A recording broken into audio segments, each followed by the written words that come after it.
Hi, welcome back. This is the Lockdown Blog. In the next few weeks, I am hoping to interview people that I've found very influential or interesting, people that I've worked with, or people that have simply been a great support over the years and that I've learned from. And hopefully, this will be interesting to you as well. Today, we're going to start with Kenny Borthwick, who doesn't really need much of an introduction, but has been one of the foremost leaders in the church in Scotland for quite a few years now, and still, even though he had to retire, he has quite an extensive reach with a vlog that he continues. And let's go and chat with Kenny now. So, Kenny, you don't really need a huge introduction to most people. You have been and are a very influential leader in the church in Scotland. I don't know if you describe yourself that way. Well, I don't know. I had to retire a few years ago because of health grounds and so on, Yeah. Yeah, I've been a minister. I started training in 1979, so if you take it from there, it's just over 40 years. And yeah, so still trying to, even though I've retired, do bits and pieces, and mostly even just things like this, chatting about God. Absolutely. Something I enjoy doing and seems to connect with people a wee bit, so that's good. And in recent years, you've taken to doing quite a lot of vlogging. Yeah. I mean, it's just somebody knew that I did blogs, so they said, why not try a vlog, with a video instead of just writing. So that's what I do. I just keep my phone handy, and any time I feel I've got something that might help people if I share it, and I just get the phone out and do it there and then. I don't really prepare it. I just, if there's a thought that seems to have life in it, I just share it there and then, and hope that people it's meant to reach will somehow hear it and it will hopefully bless them. My impression from looking at the comments is that it has quite a far reach. Would that be fair to say? It seems to have, yeah. I mean, when I look at the stats for the blogs, I maybe don't get huge numbers, but it's a fair spread. There's people from about 140, 150 different countries that seem to tune in from time to time, and all of a sudden you can get 10 folk watching from China for no apparent reason, and then some obscure country in the Balkans somewhere, and it's quite interesting just watching and wondering, well, why have they tuned in today, Yeah. Do you end up with much correspondence from people? Yeah, a fair bit, or as much as I can cope with, really. Because I'm not folks' pastor, I mean, I don't want this to replace people finding life in their own local fellowships or their own local church leaders, So I try and not enter into that role when people seem to be offering it to me. I don't think that would be healthy or right, Aye. There's a bit of a debate going on about how much of church can be done online. Is there a limit? Have you got any feelings on that? I think as much as possible. I think what really encourages me is the creativity that I do see.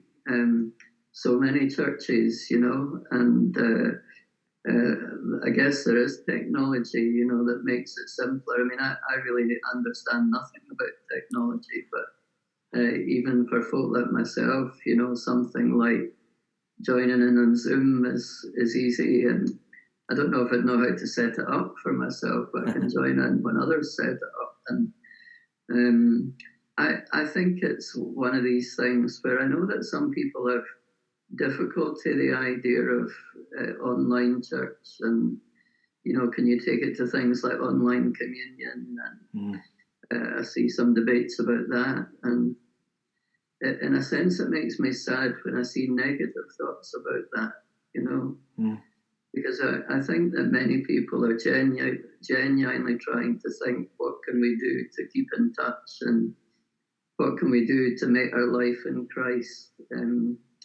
still seem like a shared thing, even when we're isolated or, in my case, shielded. And so I find it a wee bit, I find that quite a joyful thing when folk are thinking of these things. And personally, I think Jesus must delight in that, that there is thought being put into how can we make sure we stay together in fellowship and encourage one another in the Lord. So I'm afraid I don't really go with all the theological objections to online church. I think that seems a bit joyless, and a touch of the miseries about that, and also maybe just a touch of being stuck in the past.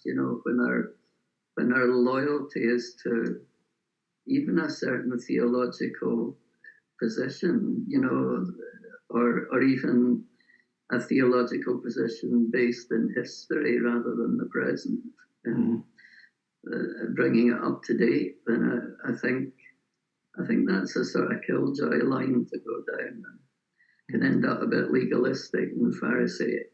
Yeah. Quite a few pastors are trying to blog now or vlog. Have you got any tips from what you've learnt in the last year or so? Well, I don't really know anything about it. I just chat. It's all I do. I think it's probably I've always felt my ministry is really about chatting about God, and so things like vlogging and blogging seem to. I find that suits what I like to do, So I guess for me, it's probably the sort of medium. I mean, I still love listening to full-length Bible teaching sermons online, but I think there's something about the present crop of social media technology that somehow lends itself to almost relationship and friendship and chatting more than, so I think if you've got teaching, try and chat it, try and do it from that place of reaching it out to people in friendship and in a way that's natural. It's not the same setting as a pulpit. It's not the same setting as a sanctuary. It really is like coming into one another's homes. So I think there should be a different feel to it, I think, than what Sunday feels like. I don't remember you ever being much of a pulpit thumper, but was there ever occasion? I think for the first few years of my ministry, I modelled my how I should operate my gifting along the lines of folk I greatly admired, which tended to be just a bit different from what I do now.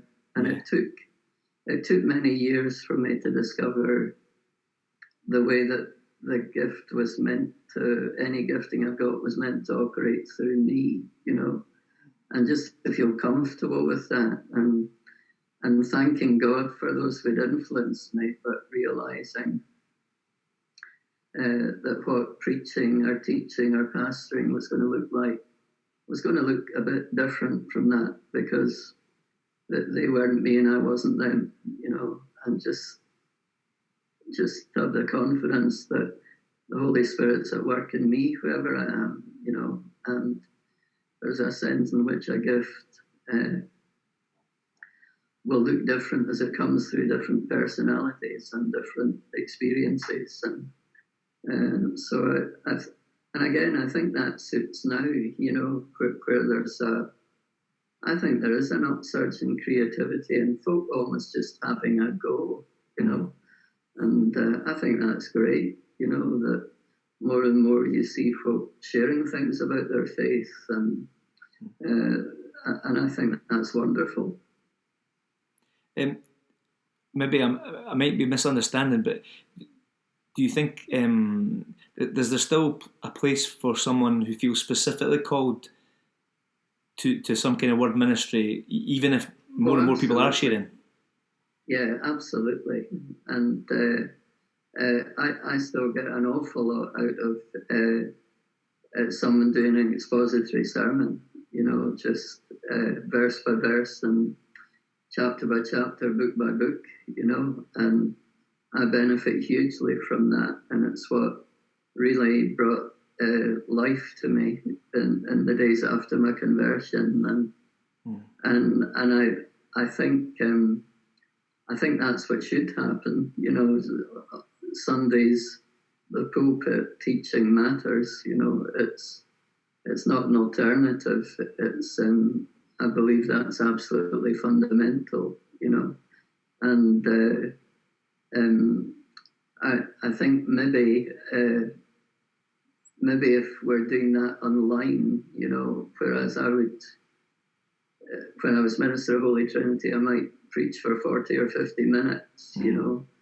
I think if we're doing that sort of thing online, we maybe need to think that's quite a long time to stare at a small screen, and maybe just, so I think there's adjustments. But I think the technology we've got, as well as providing opportunity for that, a straightforward sermon also provides a sort of natural place for sharing the word of God in different ways, whether through testimony or just chatting, in a Zoom meeting with other believers, and building one another up in that way. I've been having a chat with some colleagues about the difficult dynamic of not having a congregation in front of you. I don't know, how do you find the difference of, talking to no one almost?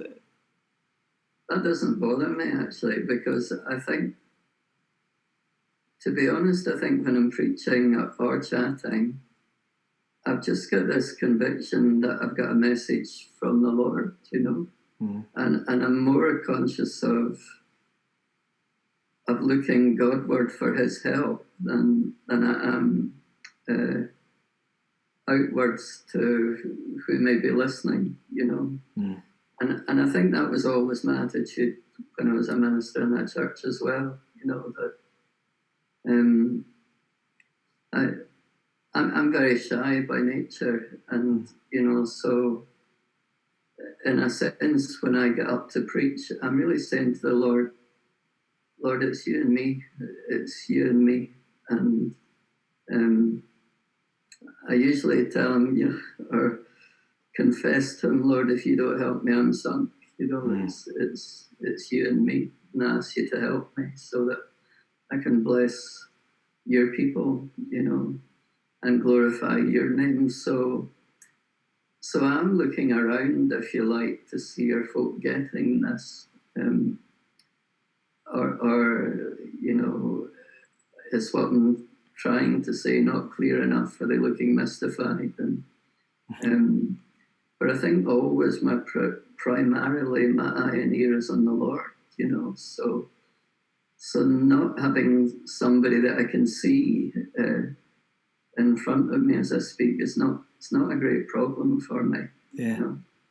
Well, that was an area I'm interested to explore for a second with you. And I don't want to be unfair and say this is my impression of you. It must be right, because I don't know. But you've always struck me as someone I would use, as the term very spiritual person, someone who's discerning. How have you developed or maintained that kind of spirituality? I think you'll understand. I want to push that away. Yeah. But I think in terms of my relationship with the Lord is, I think it's built on an absolute sense of my weakness. My favorite Old Testament,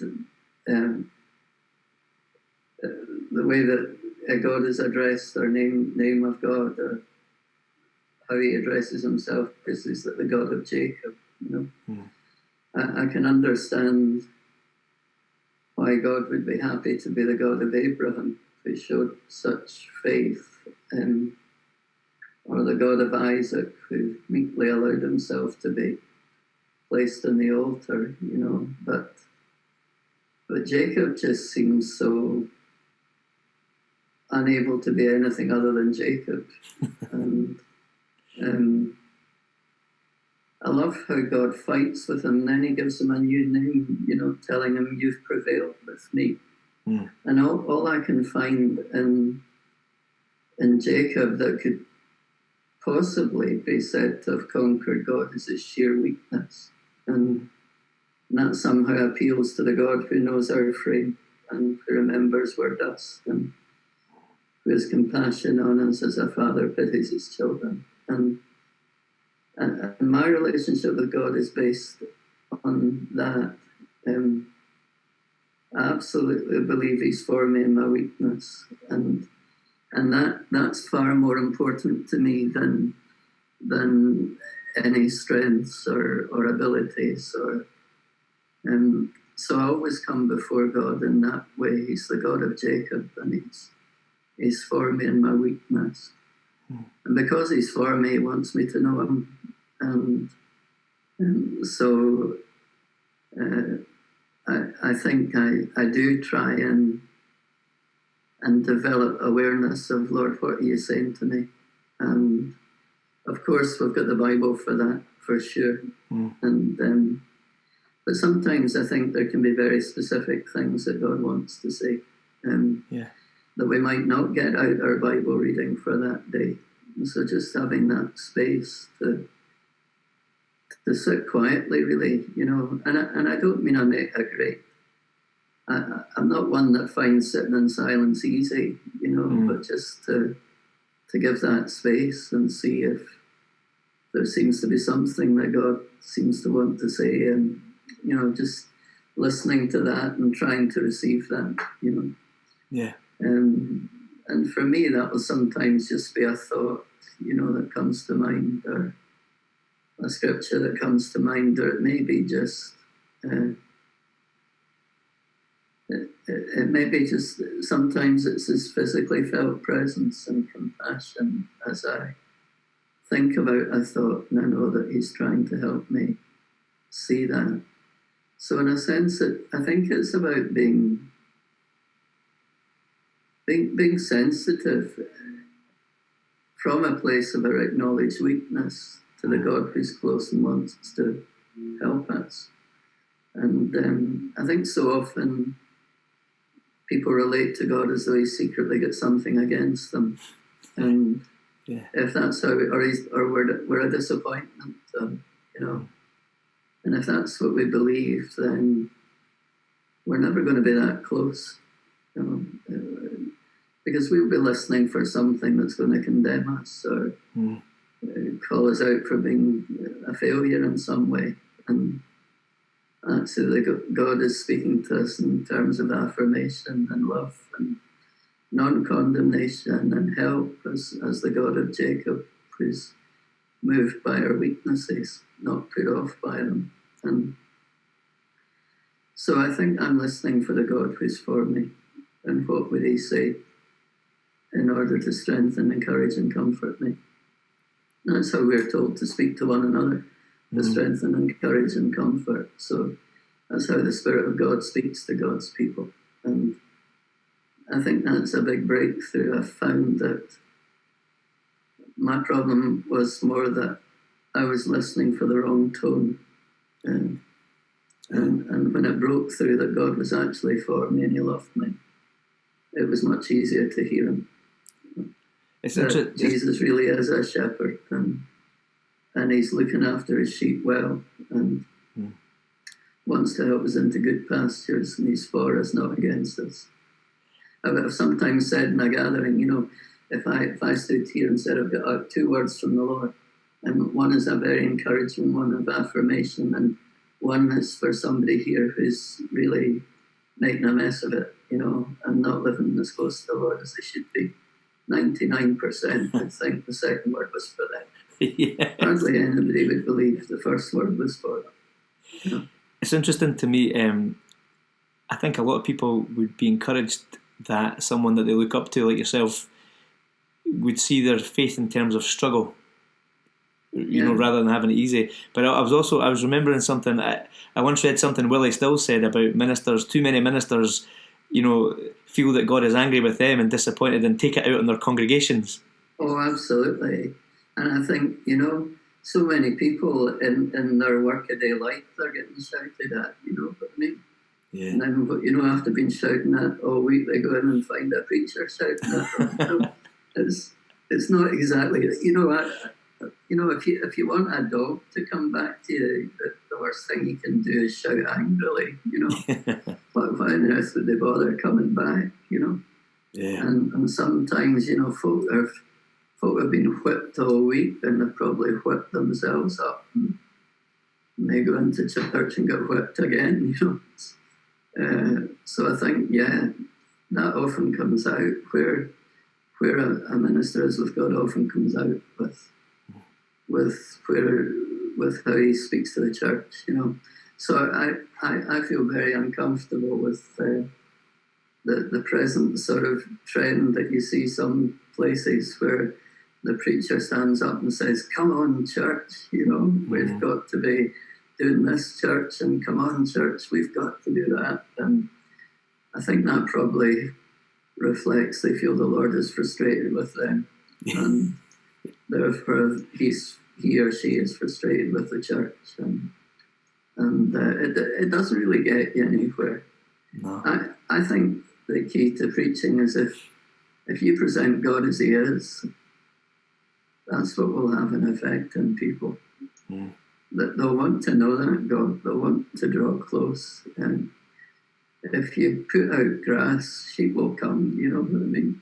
And if you're not offering food that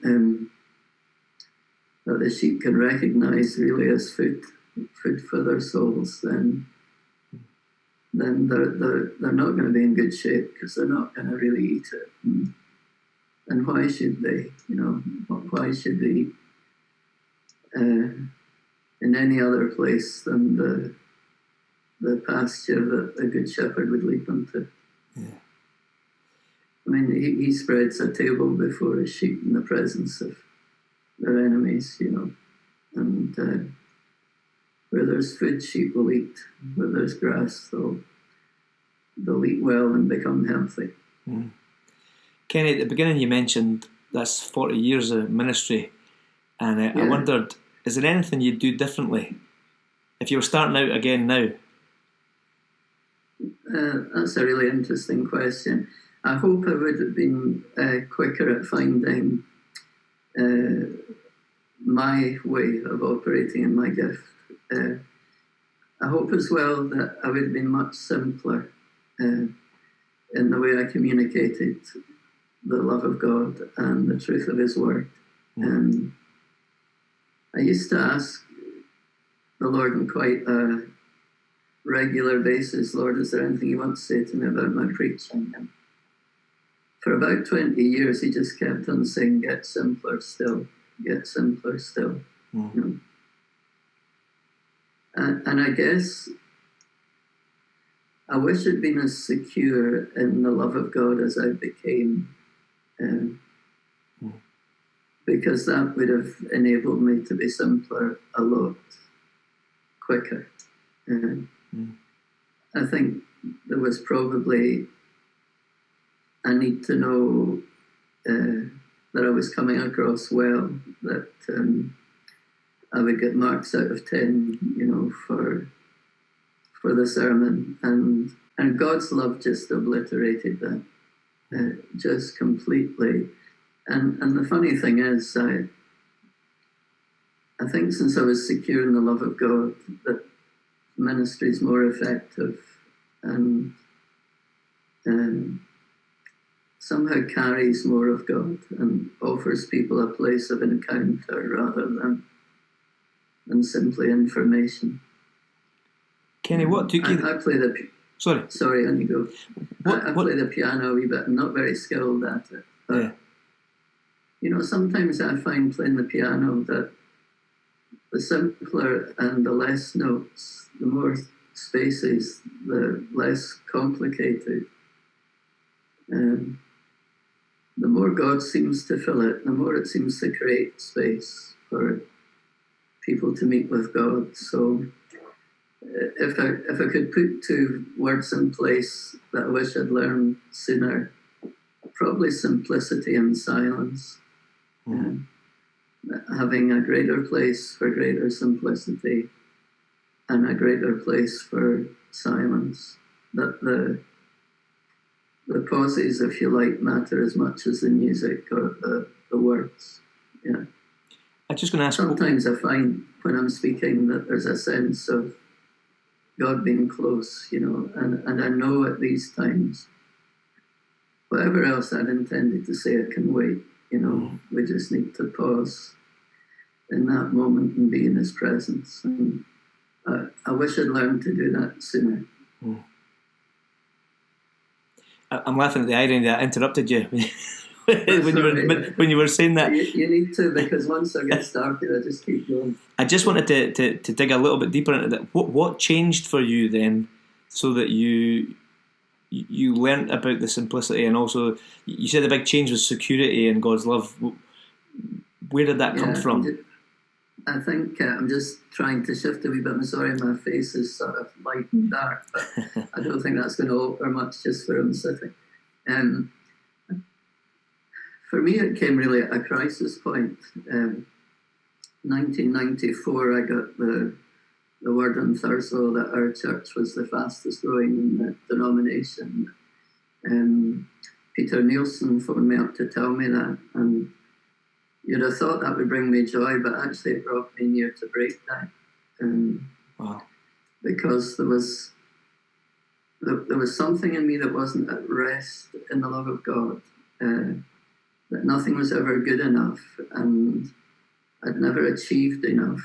And the roots of that go back a bit. That would take too long to explain, but just basically a feeling somewhere the lie in you're loved if or you're loved when, and that had gotten into my relationship with God. So even though I knew I was saved from hell for all eternity by the fact that Christ had paid for my sins on the cross, and I really did believe that, I was sure of that my sins were completely nailed to the cross and paid for. So I knew I was saved and wouldn't be unsaved, but I wasn't sure I was loved, and somehow God had become a set of moving goalposts. You're loved if or when, and if you've got these moving goalposts, you never reach them. They just keep moving further out. And so when Peter Nielsen phoned and told me that, I just about had a breakdown, because success terrified me as much as failure. Because I thought, well, what if we're not still growing next year? What if we're not still growing the year after that? And I realised there was something wrong, And the start of the healing was, I used to have a recurring dream, and the dream would be that I'd be shown into it was almost like the picture gallery in heaven, and I would see paintings of Christians I'd read about and greatly admired, as though they had a special place with God and in His picture gallery. And I'd actually wake up in tears. This began about the age of 14 and continued into my 30s on a regular basis as a dream. And I would wake up in tears, just wondering or asking, Lord, I wish there was a place in your picture gallery for me. And we happened to have a conference on Thursday around about the same time as I got the news about the church and so on. And Jim Graham, who was a Baptist minister, he came and did the conference with us. And I said to him, Jim, I'm not getting on very well. Would you mind praying with me? And so he prayed with me, and he started to pray. And then after a few minutes, he said, Kenny, I don't understand this, but God is actually asking me to tell you there's a place in His picture gallery for you. And I started to cry, and I said, Jim, are you just making that up? And he got quite annoyed. He said, Kenny, I don't make it up when I'm ministering. This is what the Lord wants you to know. And I felt the Lord saying that there was going to be healing for me It was going to be a revelation of the Father's love. And I happened to go to a meeting down in Edinburgh to hear about it was something that happened in the 90s called the Toronto Blessing. And it was a bit controversial, but I thought I'd go down and hear about it. And all I'd heard was some pretty crazy stuff, you know. Yeah. And I thought, I don't think I'm going to like this. And I couldn't believe it when the pastor from Canada stood up and said, you know, the essence of this isn't the things you've heard about. The essence of this is about the Father's love for his children. This is about the Father's kiss for his children. And he went on to say, because it was a leaders' meeting, that most of us, you know, have this feeling that God is not pleased with us because we've not done enough. And then he said, would you please just put your servants' hats off for today? And would you just come before God as his children? He said, if you're looking for anything to make you a better minister, you're not going to get anything here today. Would you just come as his child and let him love you? And so at the end, they offered prayer, and I really wasn't going to go. You know, I just thought, well, it's been good, but I don't think it's really anything very special here. But I decided to go forward for prayer, and nobody laid hands on me or anything. Just a couple of folk come up and said, what's your name? And I said, Kenny. And they said, Lord bless Kenny. And that's all they said. And I remember the feeling of the power of God just coming upon me in such a way as I couldn't stand up. And I fell to the ground. And I remember what I shouted out. I shouted out, oh no, because I hadn't expected that. And then I shouted out at last, because there was just such a sense of the love of God washing through my inner being and washing away the face of God as a disappointed and disapproving judge. And as it were, center stage. I don't mean I saw it, I just mean in my heart. And center stage was just the awareness of the Father who loved me, and who loved me because he loved me, and no other reason. It didn't matter whether I ever preached another sermon. It didn't matter whether the congregation increased or went down the tube. It didn't matter. It would not alter his love and his delight. And I think the way I look on it theologically now is I believed what I was saved from in Christ, but I didn't believe what I was saved into in Christ. Yeah. Kenny, we're about to run out of time, so if I lose you, I'll phone you back. Yeah. Okay. So basically, I believed I was saved from, but what happened that day was I came into the love that the Father has for Jesus. Yeah. And he says over us what he says over him. You're my son, my daughter, and I love you, and you bring me great joy. Yeah. It seems to have let us go over without shutting us down. It's amazing. Okay. Kenny, thank you so much. There's just one last question I wondered about, and I don't know. I think it's quite a question that a lot of people will be asking, so it might not be even that useful. But it's more like, what do you think we can learn from what's going on right now with COVID? I'm not necessarily saying God's trying to teach us something, but what do you think we can learn from this time? I tell you what seems to resonate most with me. I was listening to a sermon on it that was vying back and forth as, was this the judgment of God or not? And it just left me completely cold, you know. And then I was listening just the other day to a young woman who'd lost her mother, and she was speaking on the news, and she was just speaking with such raw, awful feeling about all that she was going through. And I felt the newsreader and newscaster, she just met that with such compassion. And I found God in that much more than anything. And I think folk fight for theological points over what is God doing. I know what he's looking for. He's looking for compassion to be shared among his people and through his people. something of his love for hurting people. And a bit like, analysis of what the government's doing. Was it right? Was it wrong? Was it quick enough? That can wait, Yeah. And I think people will probably maybe unpack the theology of this for a while afterwards. But I don't really think now's the time. I think this is the opportunity for people to show love and care. And the world is learning that, and there's so many wonderful examples of that. And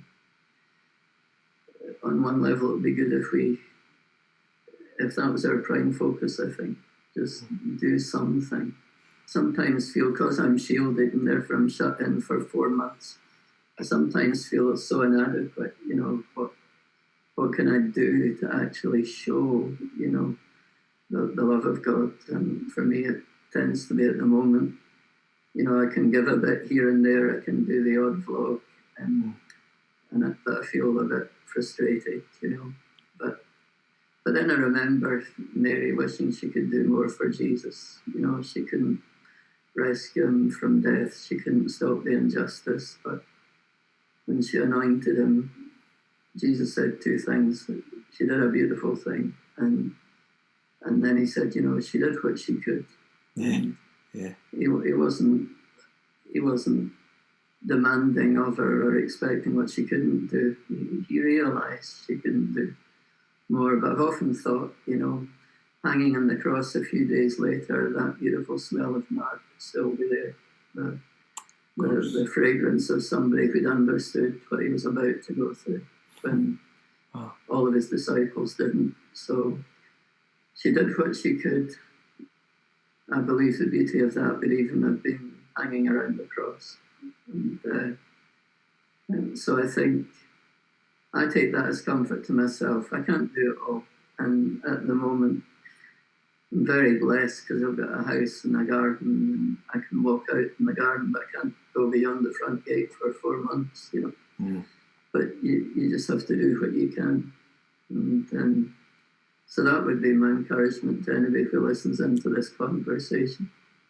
Just do something to show the love of God, whether it's to an isolated person or a person who's worried or anxious. There's a lot of anxiety about it.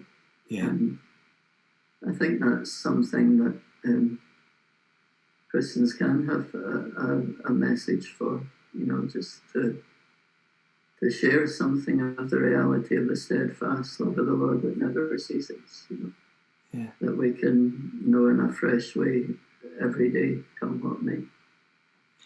Kenny, thank you so much for taking the time to speak with me today. It's been my delight. I've enjoyed it. It's been my delight.